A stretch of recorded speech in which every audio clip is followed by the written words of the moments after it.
काबा पर हमला। Up to 500 militants attacked the Grand Mosque. एक झूठा मेहदी, एक ऐसा वाकया जिसने पूरी दुनिया को हिला कर रख दिया। Shaking the Saudi regime to its core. लेकिन ये कोई पहली दफा नहीं था कि किसी ने काबा पर हमला किया हो। इससे पहले भी काबा पर कई हमले हो चुके हैं। और सबसे अजीब बात यह है कि काबा पर सबसे ज्यादा हमले मुसलमानों ने खुद किए हैं। काबा पर पहला हमला रसूलुल्लाह सल्लल्लाहु अलैहि वसल्लम की पैदाइश से पहले अरब के बहुत बड़े बादशाह अब्राहा ने किया था, जो अपनी 60,000 की फौज लेकर काबा को गिराने के लिए मक्का की तरफ बढ़ रहा था। और अब्राहा के पास इस फौज में बड़े बड़े हाथी भी थे, जिसके बाद एक बहुत बड़े मिरेकल से अल्लाह ने अब्राहा की पूरी फौज को तबाह कर दिया।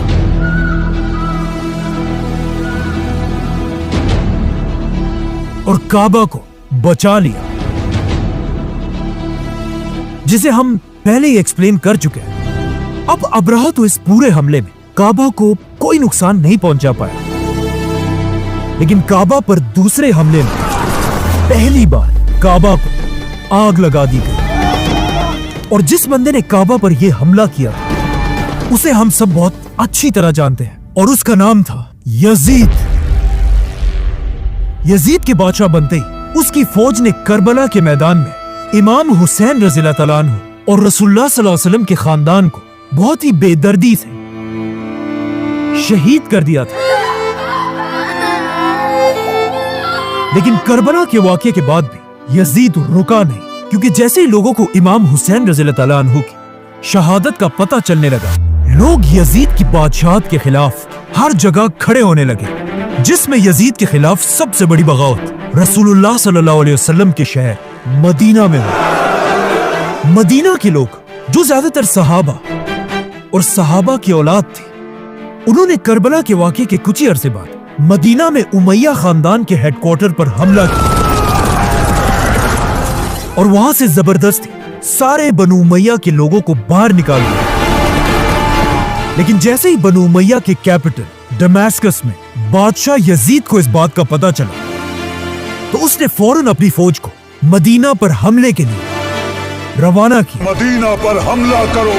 और उन्हें हुक्म दिया कि अगर 3 दिनों के अंदर अंदर मदीना के लोग मुझे अपना बादशाह ना माने, तो फिर मेरी तरफ से तुम्हें पूरी इजाजत है कि तुम मदीना के अंदर घुसकर वहां जिसे चाहे मार दो और मदीना के घरों को लूट लो।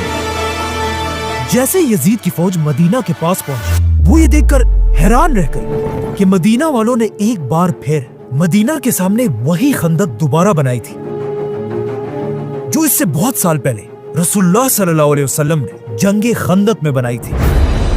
लेकिन वो खंदक काफिरों से बचने के लिए थी और ये मुसलमानों से। लेकिन इस बार यजीद की फौज से मदीना की खंदक मुसलमानों को नहीं बचा सकी, जिसके बाद यजीद की फौज ने मदीना में घुसकर 3 दिन तक सहाबा और उनके बेटों का कत्लेआम किया। और यजीद के हुक्म से मदीना में सहाबा के घरों को लूट लिया। और कुछ किताबों में तो यहां तक लिखा है कि यजीद की फौज ने मदीना में कुछ औरतों का रेप भी किया।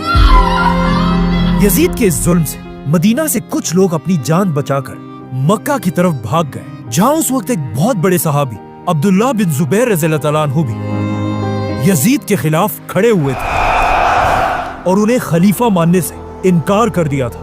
तो अब रसूलुल्लाह सल्लल्लाहु अलैहि वसल्लम के शहर मदीना को तबाह करने के बाद भी यजीद को कोई शर्म नहीं है और उसने दोबारा अपनी फौज को हुक्म दिया कि अब मदीना से मक्का की तरफ जाओ और वहां उस बड़े सहाबी अब्दुल्लाह बिन जुबैर को पकड़कर मार दो।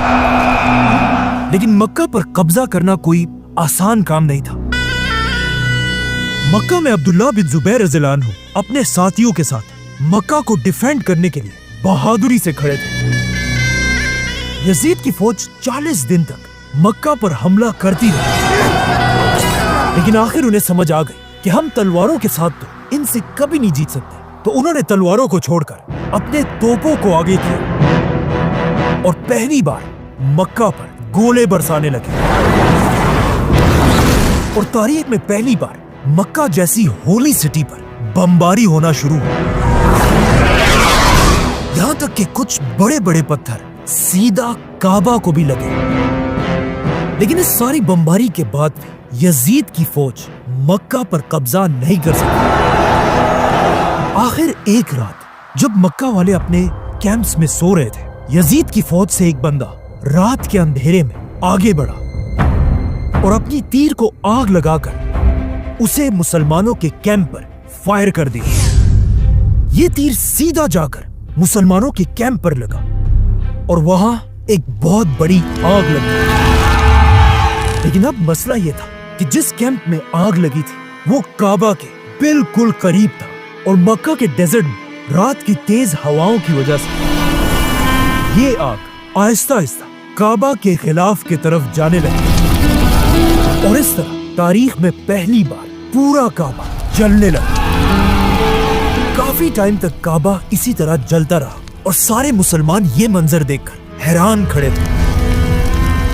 ये सब कुछ ऑफ कोर्स यजीद की वजह से हुआ था, लेकिन ये यजीद की जिंदगी की आखिरी बड़ी गलती थी, क्योंकि जैसे ही काबा पर आग लगी उसके कुछ ही दिनों बाद यजीद बिन मुआविया मर गया और उसकी फौज मक्का पर कब्जा किए बगैर ही वापस चली गई।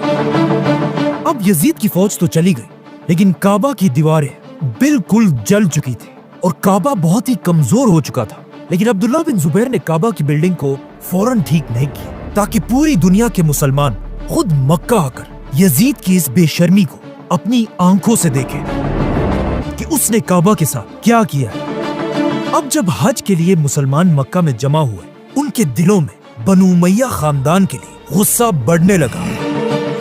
अब्दुल्ला बिन जुबैर काबा के सामने खड़े हुए और मुसलमानों से पूछा कि हमें काबा के साथ क्या करना चाहिए, जिस पर कुछ लोगों ने कहा काबा को इसी तरह छोड़ देना चाहिए। लेकिन अब्दुल्ला बिन जुबैर ने कहा नहीं, कितनी अजीब बात है कि जब हम में से किसी के घर को आग लगे तो हम उसे जरूर ठीक करेंगे, लेकिन अब जब अल्लाह के घर को आग लगाई गई तो हम उसे ऐसे ही छोड़ देंगे। जिसके बाद अब्दुल्ला बिन जुबैर ने खुद काबा को दोबारा बनाना शुरू किया और काबा को ऐसा नहीं बनाया जैसा आज है, बल्कि काबा के साइज को बढ़ाकर काबा को उस तरह बनाया जैसे इब्राहिम अलैहिस्सलाम ने बनाया था।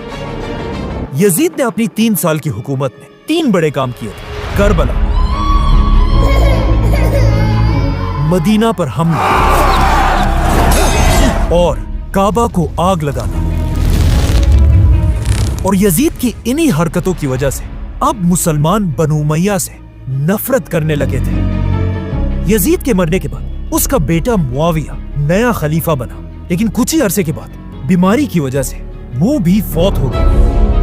लेकिन यजीद का ये बेटा इतना जबरदस्त लड़का था कि उसने अपने मरने से पहले ही ऐलान कर दिया था कि मैं अपने बाद किसी को खलीफा नहीं बनाऊंगा, मुसलमान खुद ही अपना नया खलीफा चूज करें। जैसे पहले खिलाफत में हुआ करता था, तो अब उसके मरते ही दुनिया में एक ऐसी सिचुएशन बनी कि दुनिया में मुसलमानों का कोई भी खलीफा नहीं था। ये देखकर मुसलमान बनु उमैया को छोड़कर मक्का में अब्दुल्ला बिन जुबैर रज़ियल्लाहु तआला अन्हु के हाथ पर बैत करने लगे और उन्हें मुसलमानों का नया खलीफा चुना। और अब्दुल्ला बिन जुबैर के खिलाफ आहिस्ता आहिस्ता इस पूरे इलाके पर फैल गए। अब ज्यादातर मुसलमान अब्दुल्ला बिन जुबैर को अपना खलीफा समझते थे, सिवाय कुछ खानदानों के, जिनमें ऑफ कोर्स टॉप पर एक ही खानदान था, बनु उमैया। जैसे ही खलीफा अब्दुल्ला बिन जुबैर की ताकत अपनी पीक पर पहुंचे, एग्जैक्ट उसी टाइम बनु उमैया खानदान ने अपना नया बादशाह सेलेक्ट किया, अब्दुल मलिक। अब्दुल मलिक ने बादशाह बनते ही एक बहुत ही अजीब काम किया। उसने मुसलमानों के सबसे बड़े दुश्मन रोमन एम्पायर के साथ दोस्ती का हाथ मिलाया, जिनसे मुसलमान कई सालों से लड़ रहे थे। लेकिन अब अब्दुल मलिक रोमन एम्पायर के बादशाह को हर हफ्ते 1000 गोल्ड कॉइन्स देकर उससे भीख मांगने लगा कि प्लीज हम पर हमला मत करो, क्योंकि मेरी लड़ाई तुम्हारी रोमन एम्पायर के साथ नहीं, बल्कि मक्का के एक बहुत बड़े सहाबी खलीफा अब्दुल्ला बिन जुबैर से। یہ دیکھ کر رومن امپائر نے بھی عبد الملک کے ساتھ ڈیل اس لیے کی کیونکہ انہیں پتا تھا کہ اگر عبداللہ بن زبیر رضی اللہ عنہ مسلمانوں کے خلیفہ بنے تو پھر رومن امپائر بائے بائے.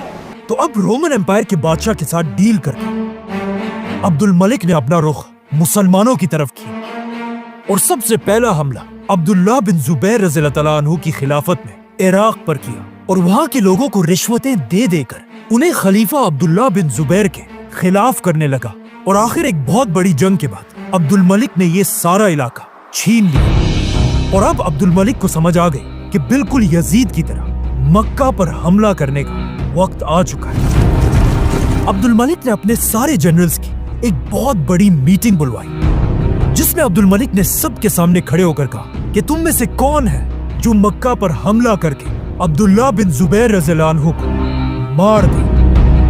یہ سن کر اس کے سارے جنرلز چپ کر کے بیٹھے ہوئے تھے کیونکہ وہ دوبارہ کعبہ کے ساتھ وہ نہیں کرنا چاہتے تھے جو یزید نے کیا تھا. تو عبد الملک نے دوبارہ پوچھا کہ کوئی ہے جو ہماری بادشاہت کے لیے مکہ پر حملہ کرے, لیکن پھر بھی پورے ہال میں خاموشی تھی. آخر عبد الملک کے ایک جوان جنرل نے اپنا ہاتھ اٹھایا. بادشاہ سلامت, میں مکہ پر حملہ کروں گا کیونکہ میں نے خواب میں دیکھا ہے کہ میں نے عبداللہ بن زبیر رضی اللہ عنہ کو پکڑ کر اس کی کھال اتار دی ہے. عبد الملک کے اس بے شرم جنرل کا نام ہم سب نے بچپن سے سنا ہے اور اس جنرل کا نام تھا حجاج بن یوسف. عبد الملک حجاج کی یہ باتیں سن کر بہت خوش ہوا اور حجاج بنو امیہ کی فوج لے کر فل سپیڈ مکہ کی طرف بڑھنے لگا اور مکہ کو ہر طرف سے گھیر لیا. اینڈ اگین حجاج بھی عبداللہ بن زبیر رضی اللہ تعالیٰ عنہ سے تلواروں کے ساتھ جنگ نہیں کر سکا. تو حجاج نے بھی مکہ کے پہاڑوں پر اپنے توپوں کو کھڑا کیا اور مسجد الحرام پر بمباری شروع کی. حجاج نے مکہ کی مسجد پر اتنے پتھر برسائے کہ ایک پتھر سیدھا جا کر کعبہ کو لگا. کہا جاتا ہے جیسے یہ پتھر کعبہ کو لگا آسمان میں بجلی کھڑکنے لگی. یہ دیکھ کر حجاج کی فوج میں خوف پھیل گیا اور فوجیوں نے اللہ کے عذاب سے ڈر کر اپنے توپوں کو روک دیا اور جنگ سے پیچھے ہٹنے لگی. یہ دیکھ کر حجاج خود آگے بڑھا اور اپنے ہاتھوں سے پتھر اٹھا کر توپ میں رکھا اور دوبارہ کعبہ پر بمباری کرنے لگا اور اپنی فوج سے کہا کہ ڈرو مت, ان بجلیوں کا مطلب ہے کہ اللہ ہمارے ساتھ ہے. یہ دیکھ کر اس کی فوج بھی آگے بڑھی اور دوبارہ کعبہ پر پانچوں توپوں سے حملہ کرنے لگے. اب کعبہ پر ایک ہی وقت میں بہت سارے گولے برس رہے تھے جسے دیکھ کر لوگ اپنے آپ کو بچانے کے لیے کعبہ سے دور بھاگنے لگے. لیکن اس ساری بمباری میں صرف ایک شخص کعبہ کے پاس ان گولوں کی بارش میں نماز پڑھ رہا تھا, خلیفہ عبداللہ بن زبیر رضی اللہ عنہ. آہستہ آہستہ حجاج کی فوج مکہ کے سینٹر کعبہ کی طرف بڑھنے لگے اور حالات اتنے خراب ہوئے کہ سب کو سمجھ آ گئی کہ اب خلیفہ عبداللہ بن زبیر حجاج کے ہاتھوں سے نہیں بچ سکتے. جسے دیکھ کر بہت سارے لوگ خلیفہ عبداللہ بن زبیر کو چھوڑ کر بادشاہ عبد الملک کی سائڈ پر جانے لگے اور عبداللہ بن زبیر اپنے کچھ ہی ساتھیوں کے ساتھ خلافت کو بچانے کے لیے کھڑے رہے. جس کے بعد عبداللہ بن زبیر رضی اللہ عنہ آخری بار اپنی ماں آسمہ رضی اللہ تعالیٰ عنہ سے ملنے گئے جو ابو بکر رضی اللہ تعالیٰ عنہ کی بیٹی تھی, اور اپنی ماں سے سلام کے بعد کہا کہ آج میری زندگی کا آخری دن ہے. جس پر ان کی ماں نے انہیں بہت دعائیں دی اور اسی کے ساتھ خلیفہ عبداللہ بن زبیر اپنی تلوار لے کر حجاج سے آخری لڑائی کے لیے اپنے گھر سے نکلے. لیکن آف کورس کچھ ہی دیر میں حجاج کی فوجوں نے عبداللہ بن زبیر رضی اللہ عنہ کو شہید کر دیا. لیکن خلیفہ کو مارنے کے بعد بھی حجاج کا غصہ ٹھنڈا نہیں ہوا. اس نے عبداللہ بن زبیر کا سر کاٹ کے اسے بنو امیہ کے بادشاہ عبد الملک کی طرف ایک گفٹ کے طور پر روانہ کیا اور عبداللہ بن زبیر کے جسم کو مکہ کے ایک کھمبے پر الٹا لٹکا دیا تاکہ سارے مسلمان یہ بات اچھی طرح جان لیں کہ بنو امیہ کے خلاف بغاوت کرنے کا انجام کیا ہوگا. جس کے بعد حجاج نے حکم دیا کہ عبداللہ بن زبیر کی ماں اسماء بنت ابو بکر کو بالوں سے گھسیٹ کر میرے پاس لایا جائے. لیکن جب وہ نہیں آئی حجاج خود ان کے پاس گیا اور ان سے کہا کہ دیکھا آپ نے کہ میں نے آپ کی گمراہ بیٹے کو کیسے قتل کیا. تو انہوں نے جواب دیا کہ ہاں تم نے میرے بیٹے کی دنیا تباہ کر دی اور اس نے تمہاری آخرت۔ اس طرح جو خلافت پہلے خلیفہ ابو بکر رضی اللہ تعالیٰ عنہ کے ساتھ شروع ہوئی تھی وہ آج انہی کے نواسے عبداللہ بن زبیر رضی اللہ عنہ کے ساتھ ختم ہو گئی۔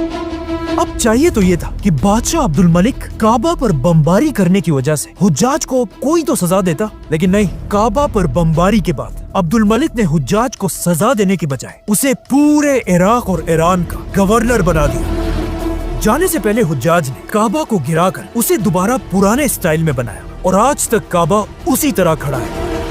مطلب بنو امیہ نے صرف 10 سال کے اندر کعبہ پر 2 بڑے حملے کیے تھے، لیکن اگلے 300 سال تک کسی نے بھی کعبہ پر دوبارہ حملہ کرنے کی ہمت نہیں کی۔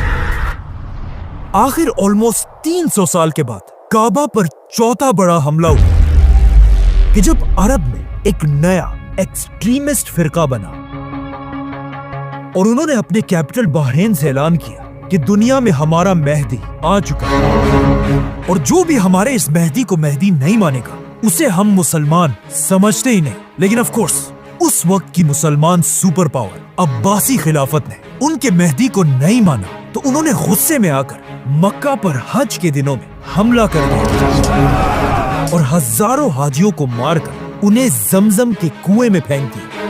لیکن یہاں بھی وہ رکے نہیں، بلکہ انہوں نے کعبہ کے اندر گھس کر اسے لوٹنا شروع کیا۔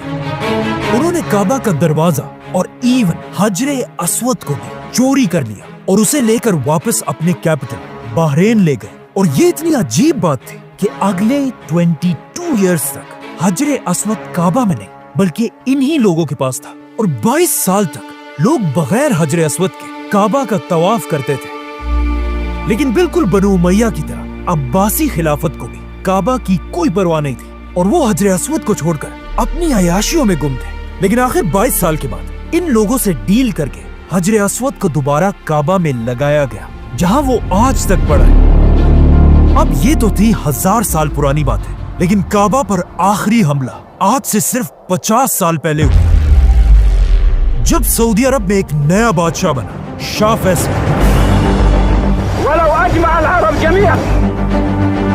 لیکن بادشاہ بنتے ہی شاہ فیصل نے کچھ ایسے کام کرنا شروع کیے جس سے سعودی علماء ان کے خلاف ہونے لگے۔ شاہ فیصل نے سعودی میں لڑکیوں کے اسکول بنائے، یونیورسٹیز بنائے اور ایون سعودی کا پہلا ٹی وی چینل بنایا۔ لیکن سعودی علماء اس زمانے میں ان ساری چیزوں کو حرام سمجھتے تھے، تو سعودی علماء آہستہ آہستہ لوگوں کو شاہ فیصل کے خلاف بھڑکانے لگے اور ہر جگہ فیصل کے خلاف پروٹیسٹ ہونے لگے۔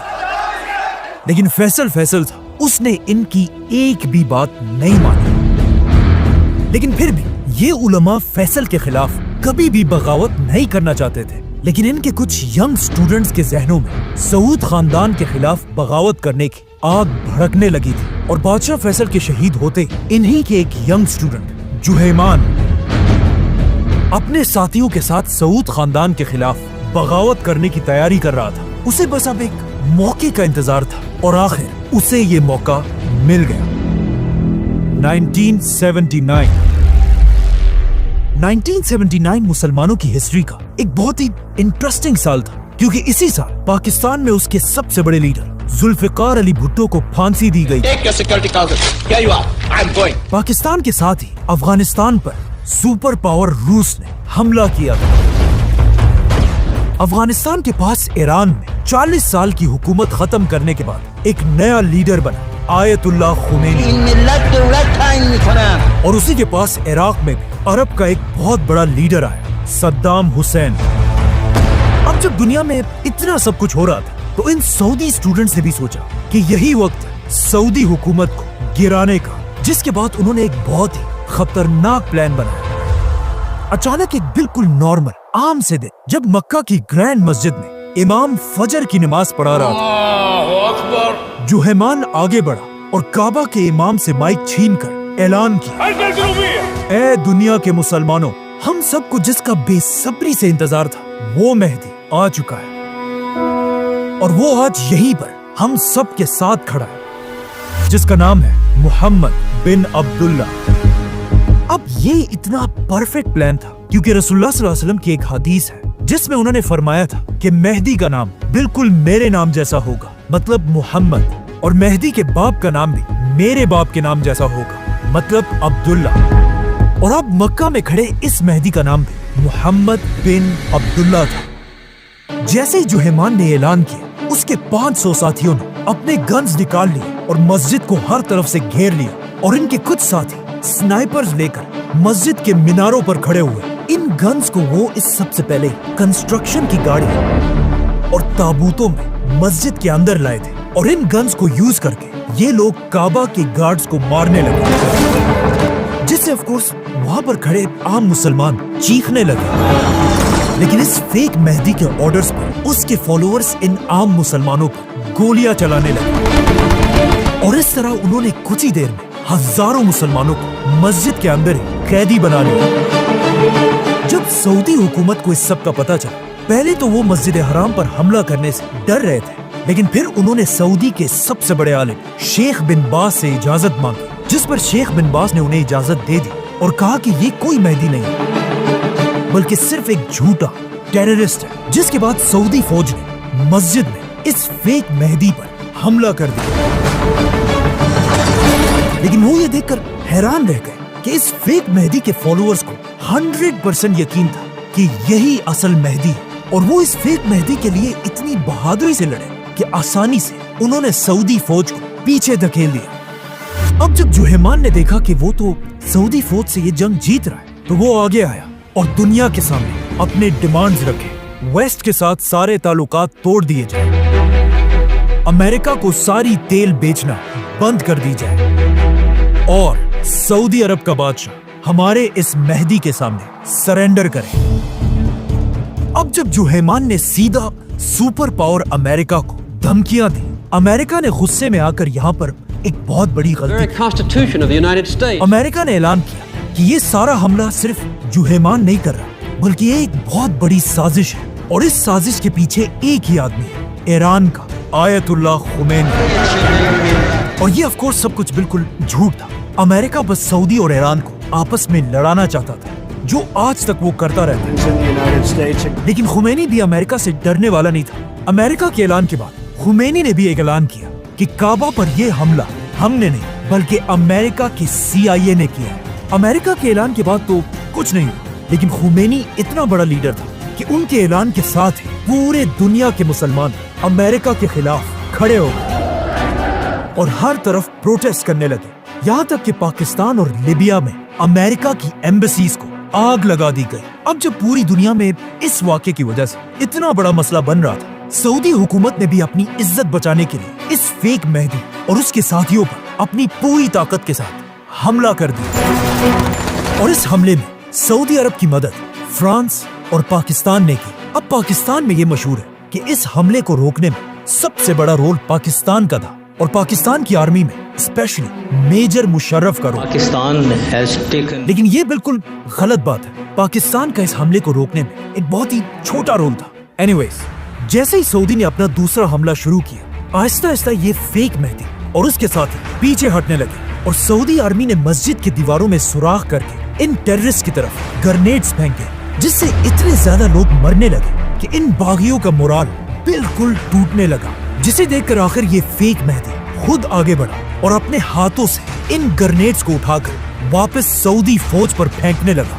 जिसे देखकर उसके फॉलोअर्स का यकीन और भी बढ़ गया कि यही असल मेहदी है। लेकिन जैसे ही इस मेहदी ने अगला ग्रेनेड उठाया और उसे फेंकने के लिए अपना हाथ पीछे किया, वो ग्रेनेड इसके हाथ में फट गया और अपने आप को मेहदी कहने वाला मोहम्मद बिन अब्दुल्ला मर गया। इस फेक मेहदी के मरते ही उसके साथियों के सारे ख्वाब टूट गए और उन्हें समझ आ गई कि उनके साथ एक बहुत बड़ा धोखा हो गया है। लेकिन अब सरेंडर करने का ऑप्शन इनके पास नहीं था, तो वो लड़ते लड़ते आखिर मस्जिद के बेसमेंट पर पहुंचे और वहां दोबारा आखिरी दम तक लड़ने लगे। लेकिन फ्रांस की आर्मी के टेयर गैसेस की वजह से इन सारे बागियों को बेहोश करके पकड़ लिया गया और इस पूरे हमले का मास्टरमाइंड जुहैमान भी पकड़ा गया। कहा जाता है इसके बाद वो सऊदी आर्मी के सामने भीख मांगने लगा कि मुझसे बहुत बड़ी गलती हुई, मेरा वाकई में ख्याल था कि यही आदमी मेहदी है। लेकिन सऊदी इंटेलिजेंस के चीफ और बादशाह फैसल के बेटे ने